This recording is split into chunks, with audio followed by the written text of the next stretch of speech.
Buenos días. Bienvenidos al ciclo de actividades por videoconferencia que brinda el Colegio Público de Abogados de la Capital Federal. Hoy, como actividad propuesta por el Foro de Iniciación Profesional, contamos con el doctor Pablo Dameschick, que nos hablará de modelo de escritos e intercambio telegráfico. Les recomendamos que mantengan los micrófonos en silencio para evitar interferir en la locución del expositor y de surgir alguna pregunta, la realicen vía chat. Asimismo, de producirse un corte en la transmisión, volveremos a habilitar la misma ingresando al mismo link por el cual entraron originalmente. Ahora sí, le damos la palabra al doctor. Bienvenido. Buenas tardes a todos, muy buenos días, como prefieran. Gracias por estar presentes hoy acá.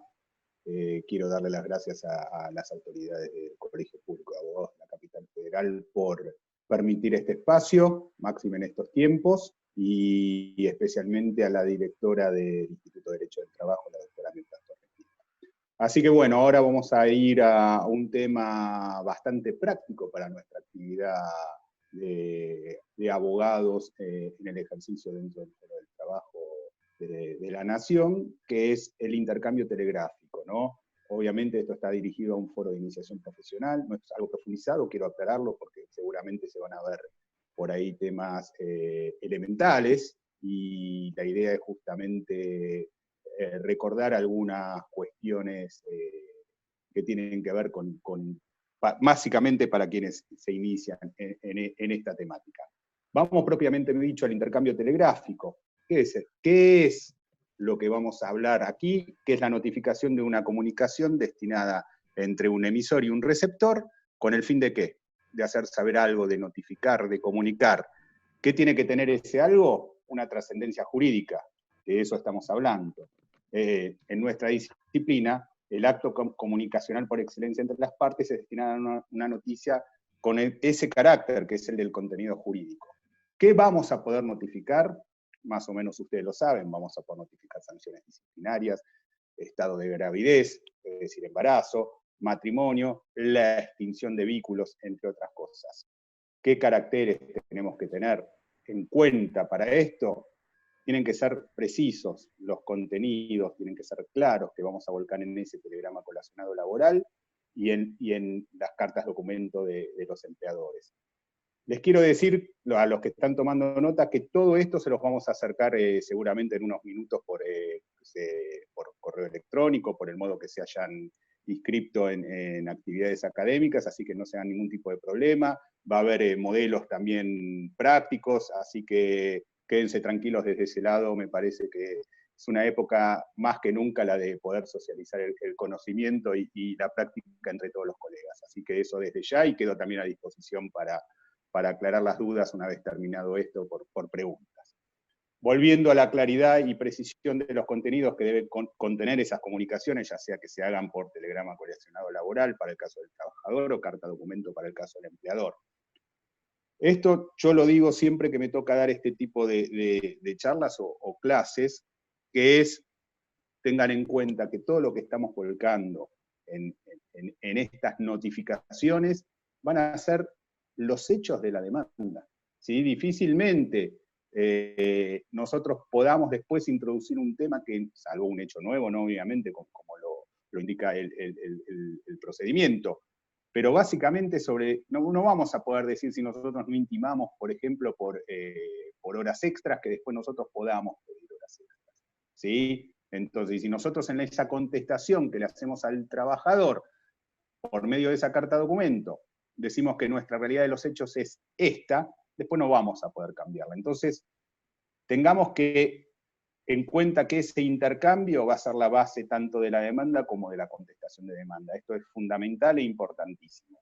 Es ni más ni menos que el cimiento de la estrategia. Entonces, tengámoslo en cuenta a la hora de sentarnos con nuestro cliente, sea trabajador o empleador, y elaborar la táctica y estrategia en el trabajo, ¿no? de ese procedimiento, por decirlo de algún modo, que es el intercambio telegráfico entre las partes. Es el comienzo muchas veces de la extinción del contrato de trabajo.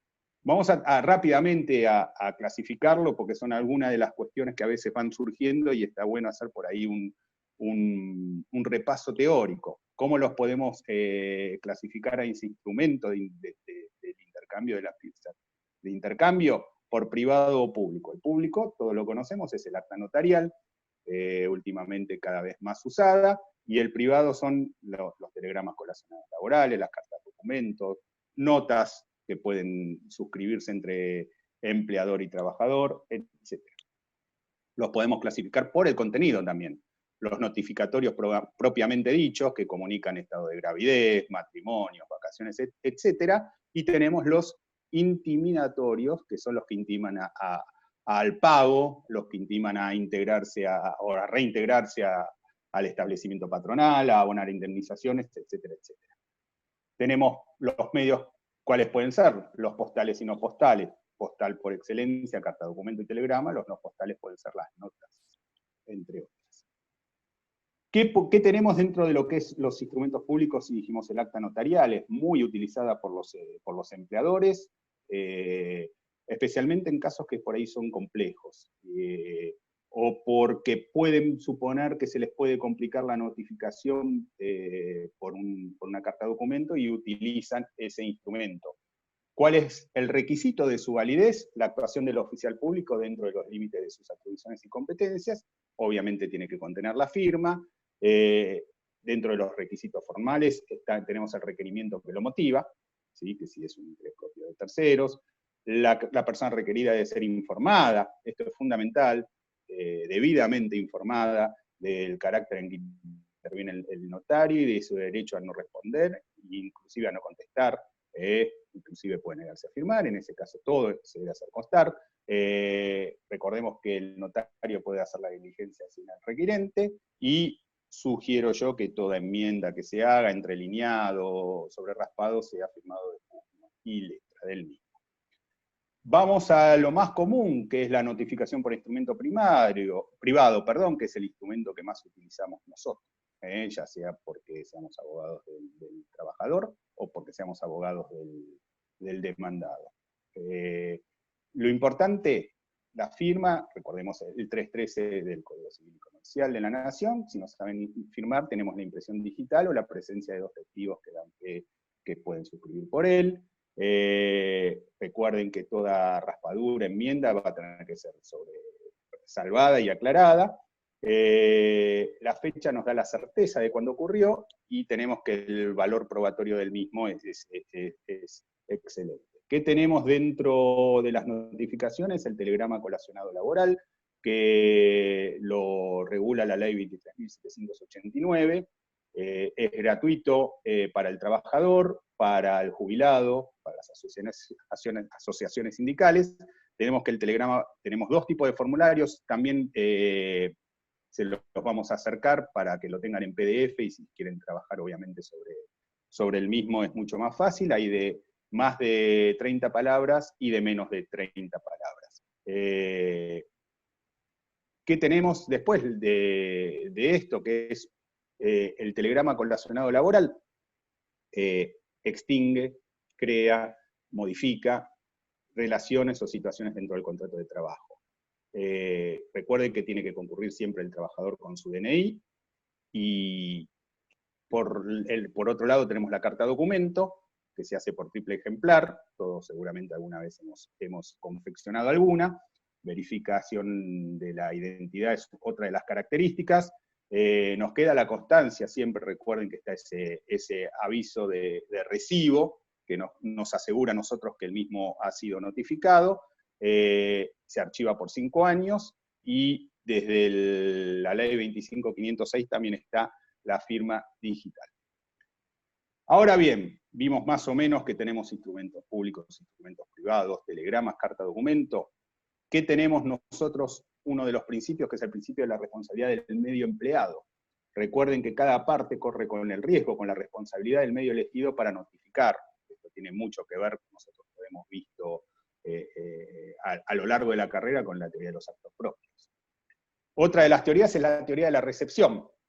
¿sí? ¿Qué dice la mayoría de la jurisprudencia? Que se la tiene por notificada una parte cuando el despacho telegráfico llega a la esfera de conocimiento del destinatario, conforme al principio de la buena fe. Tenemos que estar la responsabilidad del medio empleado por un lado y la responsabilidad de la recepción por el otro. Eso en el material que se les va a hacer llegar seguramente lo van a tener bastante claro al respecto. Si van surgiendo dudas al respecto, les pido se las anoten o las vayan mandando, así hacemos esto un poquito práctico, más allá de una cuestión discursiva de que me toca a mí circunstancialmente estar desde este lado. La eficacia probatoria tiene que ver con el 296, si mal no recuerdo, del Código Civil y Comercial de la Nación. El instrumento público, ustedes saben que hace plena fe. Y en cuanto a la fecha, lugar, hechos que el oficial público enuncia realizados por él o ante él, y en cuanto al contenido de las declaraciones sobre convenciones, disposiciones, pagos, etc. Recordemos que hay disposiciones dentro del Código Civil y Comercial de la Nación, de la Ley 25506, que dicen que pueden presentarse estas notificaciones por medios informáticos como prueba, por el 318, pero la que es confidencial no puede ser utilizada sin la conformidad del remitente. Domicilio del trabajador, otra de las grandes dudas que siempre tienen que vienen a las preguntas cuando dábamos estas charlas en forma presencial, que surgían las dudas de muchos de nosotros, de qué pasa con el tema del domicilio del trabajador. Primero, siempre el empleador tiene que, cuando lleva su registro, su planilla, el legajo del trabajador, solicitarle el domicilio. Y ese domicilio siempre tiene que tenerlo actualizado. Siempre, siempre, siempre hay que tener en claro esto, porque cuando surgen estas cuestiones de diferentes conflictos, acá vienen los problemas con el domicilio. A ver,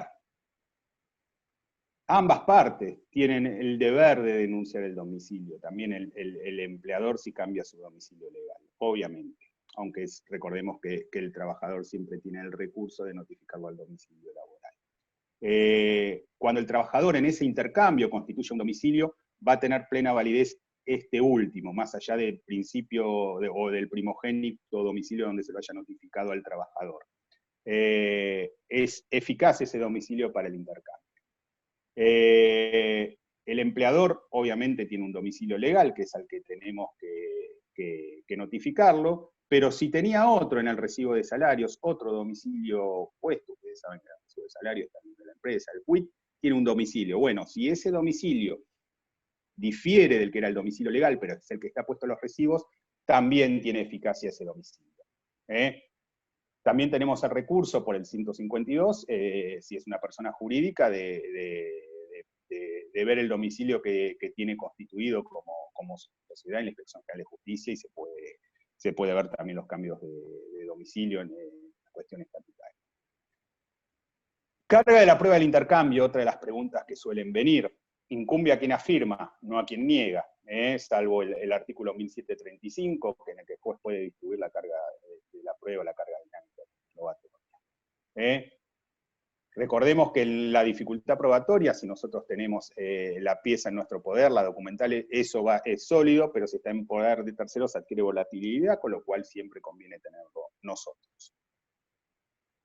Técnica o forma de redacción de los telegramas laborales o las cartas de documento podría ser una charla propiamente dicha, ¿no? Ese ejercicio que tenemos, que a veces nos pasa también al escribir una demanda, al contestar al contestar la misma, al ofrecer pruebas, son esas cuestiones que a nosotros a veces nos sentamos frente a la computadora y nos trae tantas cuestiones por dónde largo. Entonces, si bien tiene que ser sucinto, ¿sí? A veces yo caigo en el, y muchos creo que también nos pasa, de hacer telegramas, cartas de documentos larguísimos, no tenemos que perder el hilo de ser precisos en lo que queremos comunicar. A veces la brevedad vale doble en este caso. Y tenemos que ir punteando de algún modo todos los ítems que nosotros, si estamos desde el lado del trabajador y tenemos que hacer un telegrama colacionado laboral, no olvidarnos. Por ejemplo, si vamos a implicar por la ley 2413, de hacer también artículo 11, la duplicidad de la carta, del telegrama colacional laboral a la división de denuncias, si vamos a ser precisos en el reclamo de diferencias laborales, de diferencias salariales, perdón, de horas extras, de salarios caídos, etcétera, etcétera, etcétera. Otra de las cuestiones tiene, y esto sí tiene un poco que ver ya con lo que nos está pasando en estos momentos, con el aislamiento social decretado por la pandemia del coronavirus, que ha salido una resolución, que es la 304/20 del ente de comunicaciones, que la entrega de las cartas documento puede hacerse sin requerir la firma del destinatario. Esto es una cuestión para tener muy en cuenta ahora. El artículo 1 establece que durante la vigencia de este aislamiento social preventivo y obligatorio, los servicios postales, por ejemplo, de carta, documento y telegrama, pueden ser entregados sin la firma del destinatario o persona que se encuentra en el domicilio de destino. Obviamente, además de los requisitos de constatación de identidad y consignación completa de los datos en planilla física, el empleado del correo puede incorporar información adicional, la imagen del lugar de entrega, el código de entrega, cualquier otra cuestión que permita la correcta identificación del receptor. Así que voy a ver algunas de las preguntas para agilizar un poquito, si me permite. Bueno, acá me dicen si se puede notificar por WhatsApp. A ver, esta es una cuestión que ha surgido a raíz de algunas publicaciones de fallos, pero que se dieron en el ámbito del derecho de familia, la notificación por WhatsApp. La realidad, esta es una opinión totalmente personal y subjetiva, para mí la notificación por WhatsApp en un intercambio telegráfico no tiene ninguna validez para nada. Los correos están abiertos, Correo Argentino está abierto, con lo cual siempre hay un correo de cercanía, de domicilio, y hablo en general, hay veces que hay excepciones, con lo cual no habría un impedimento para la notificación por correo tradicional. De hecho, las notificaciones están llegando, ya sean cartas, documentos o telegramas colacionados laborales. Obviamente por ahí hay ciertas demoras, pero entiendo yo que no cabría, y dentro del ámbito del derecho del trabajo hoy, la notificación por WhatsApp. Recordemos algo que es el principio de la buena fe imperante en la relación laboral, incluso una vez extinguida la misma, que quiero decir que el artículo 63 de la Ley de Contrato de Trabajo habla de ese principio que subyace a toda la relación laboral, con lo cual entiendo yo también, utilizando el WhatsApp, estaríamos de algún lado vulnerando ese principio de buena fe. La notificación por Telegram de un empleador, a ver, notificación por telegrama al domicilio del empleador, que hoy en día no es esencial y debería estar cerrado el negocio. Entonces, ¿puedo enviar ahí el telegrama si no abona el empleador el salario? A pesar de que estaría cerrado por decreto. A ver, volvemos, y después, no sé si es la misma o no, dice si el domicilio del empleador está cerrado por ser actividad no autorizada. ¿A qué? Acá volvemos a lo mismo, a ese principio de la buena fe. Nosotros, ¿qué queremos hacer? Llegar a la esfera del conocimiento, como dije antes, la notificación que tenemos que hacerle al empleador, porque las preguntas vienen básicamente acá del lado del trabajador, y entiendo yo que se supone que el trabajador, si no está en su actividad, está haciendo el aislamiento en su hogar, con lo cual es muy fácil notificarlo. A ver, nosotros tenemos, y el empleador lo sabe, la carga de la notificación, dijimos, del tema del domicilio. Con lo cual, si nosotros estamos cumpliendo de enviarle, y nosotros sabemos que tiene el comercio abierto, que supongamos que es una actividad esencial o no esencial permitida por el decreto, estaríamos contemplados. Ahora, si se trata de un negocio cuya actividad está cerrada a la actividad, y estamos ante un tema que vamos a ver qué va a pasar el día de mañana ante casos concretos. A ver, yo entiendo que si no se está abonando el salario, máximo en estos tiempos, y no estamos hablando por ahí de un 50% del salario, sino de la totalidad, y yo voy a notificar a absolutamente todos los domicilios que crea el empleador tiene. No solo al del recibo del salario o al domicilio legal, sino a cualquiera. Incluso yo puedo saber cuál es el domicilio de mi empleador, porque lo sé, porque alguna vez lo acompañé hasta la casa, porque lo averigüé por otros medios, y bueno, yo haré en vez de uno, de dos, haré 3 telegramas relacionados. Intimaré al domicilio legal, intimaré al domicilio si es distinto al del recibo del salario, intimaré a su domicilio privado. A ver, acá yo creo que tiene que ver un poco más la astucia que tenemos nosotros como abogados en nuestro ejercicio profesional, que a lo que nos pueda decir o no una ley o un decreto.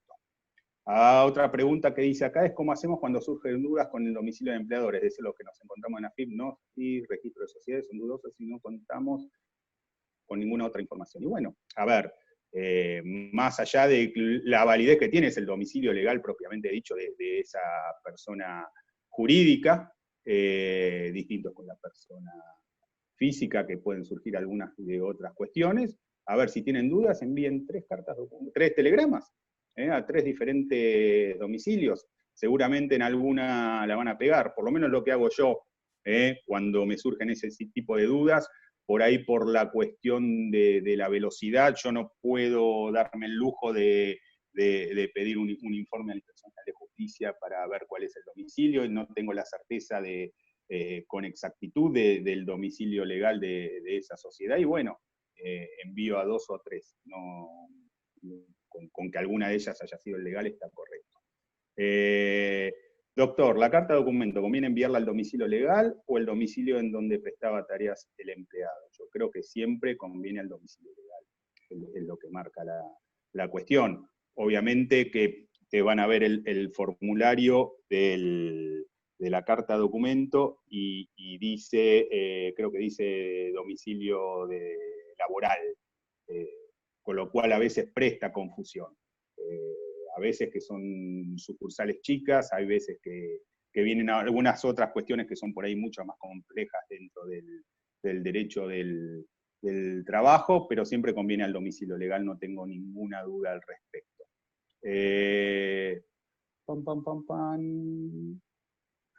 Volvemos con las preguntas de la actividad no autorizada que va por la cuestión.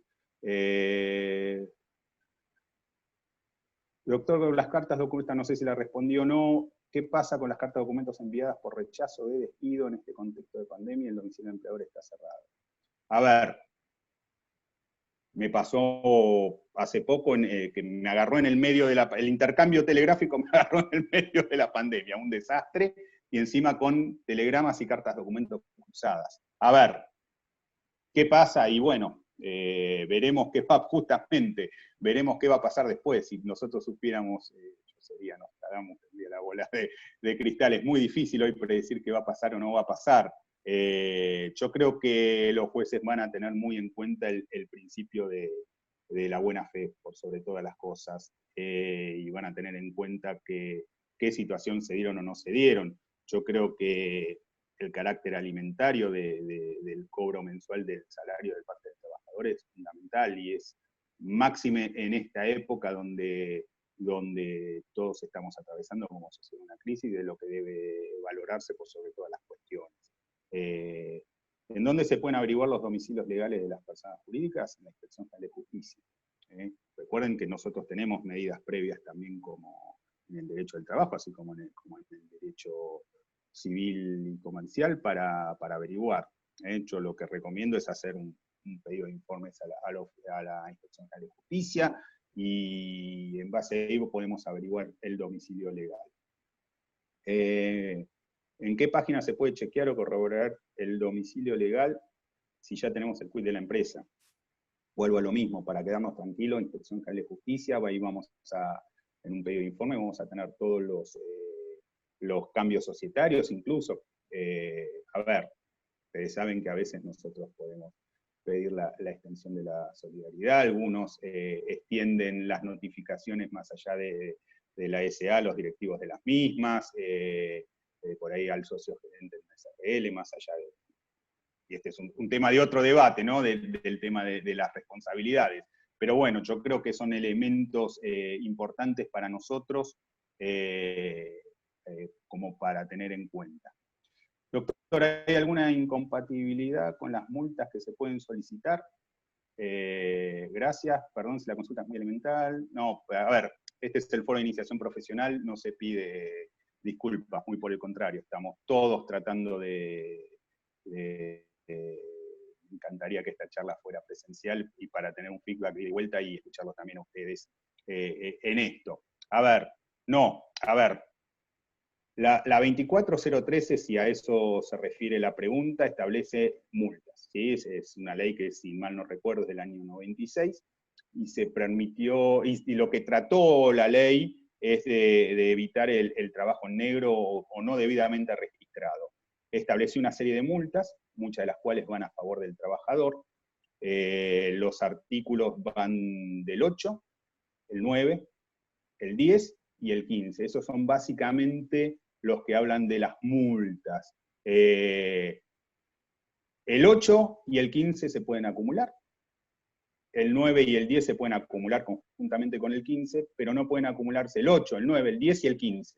Si esa es la pregunta sobre el tema, esa es la incompatibilidad, no va a poder hacerse sobre el artículo 8, pues léanlo, sobre el empleo que está totalmente en negro, sobre el empleo que está mal, o la remuneración que está mal registrada, cuando la fecha de ingreso está mal registrada, esos hablan los artículos 8, el 9 y el 10, y el 15 habla transcurrido los 30 días y dentro de los 2 años, si se produjo el distracto de que se hace lugar a las multas. Pero esos son los que pueden acumularse.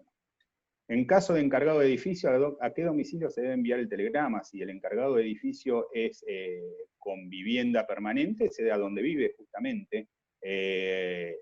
Digamos que por medio del administrador, el consorcio de copropietarios también tiene un legajo respecto al trabajador, que el encargado de edificio es un trabajador, y también se debe cumplir con eso que dijimos al principio, de mantener actualizado el domicilio del trabajador, con lo cual, si es de carácter permanente la vivienda y el trabajador, es decir, el encargado del edificio, ha puesto como domicilio ese, donde habita y donde trabaja, ese domicilio debe llegársele la notificación. Si es el encargado del edificio por horas y tiene otro domicilio y es otro el domicilio el que ha denunciado al comienzo y ha mantenido durante la vigencia de la relación laboral, al domicilio que está en el legajo, como con cualquier otro trabajador. Recordemos, para los que utilizan correo argentino, que las notificaciones, ese sticker que se pegan al telegrama colacionado laboral o a la carta de documento que dice CD y tiene unos 8 numeritos, no recuerdo, puede seguirse el recorrido del mismo a través de la página del correo argentino. Ahí van a ver en el screen, en la pantalla, desde cuándo se ingresó al correo y el recorrido, las visitas que tuvo, si se dejó aviso de visita, no se dejó aviso de visita. Esto es muy importante, incluso si tienen la posibilidad de imprimirlo, de hacerlo como constancia, porque a veces a todos nos ha pasado que no nos ha llegado o se perdió en el camino el taloncito del aviso de recepción. Con lo cual, y si bien queda, como dijimos antes, o debería quedar durante 5 años la información guardada de la recepción de la misiva, es importante tener el resguardo de eso que vemos en pantalla, porque yo no sé si después de un tiempo no desaparece de la página del correo argentino.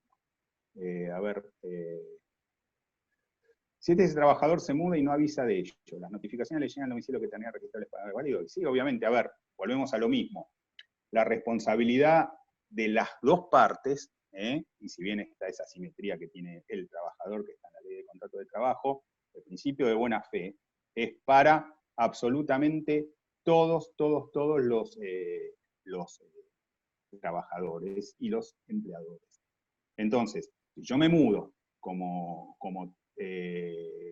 trabajador encargado de edificio part-time y no notifiqué de mi nuevo domicilio, y sí, va a tener validez el último. Obviamente después van a venir la cuestión de medios probatorios. Así que tengamos en cuenta eso. Les quería recordar otra cuestión en esto que es importantísimo, que es en el de la 24013, cuando intimamos a regularizar una situación laboral total o parcialmente no registrada, de hacer la intimación también a la FIP División Denuncias. ¿Por qué? Porque si nosotros no lo hacemos dentro del plazo de 24 horas, como marca la propia ley, que yo no tengo dudas que hay que hacerlo al mismo tiempo para no jugar con fuego de que le enviamos la intimación al empleador, no vamos a tener lugar a las multas que la propia ley prevé. Por lo cual esto es fundamental, tener siempre inspectores, que cuando nosotros intimamos a regularizar una situación laboral por la ley 4013, al mismo tiempo tenemos que hacerle saber esa comunicación a la FIP División Denuncias. Muy sencillo. Después voy a ver si es que no está dentro del listado, se los voy a mandar también. En cumplimiento del imperativo legal, el artículo 11 de la 24.013, hago saber que se le ha enviado la presente notificación a la empresa tal, con domicilio tal, tal, siendo el mismo del siguiente tenor, 2 puntos, se abren comillas, se pega el cuerpo del texto que se le envió al empleador, se cierra, queda usted debidamente notificado.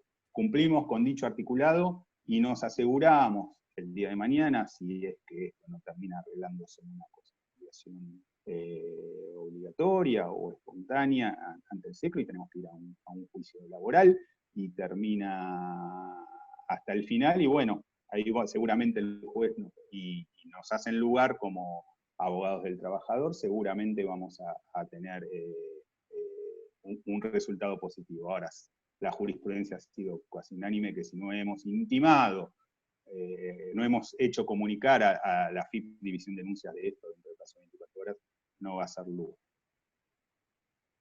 Estamos sobre el final, pero quiero decirles que, siguiendo la consulta del encargado del edificio con vivienda, se puede notificar igual sabiendo que está ausente y no habría un tercero que reciba el telegrama, no regresó de sus vacaciones aduciendo imposibilidad por cuarentena. A ver, si está dentro del periodo vacacional y lo agarró la cuarentena en otro lugar, y sí, obviamente no va a poder volver.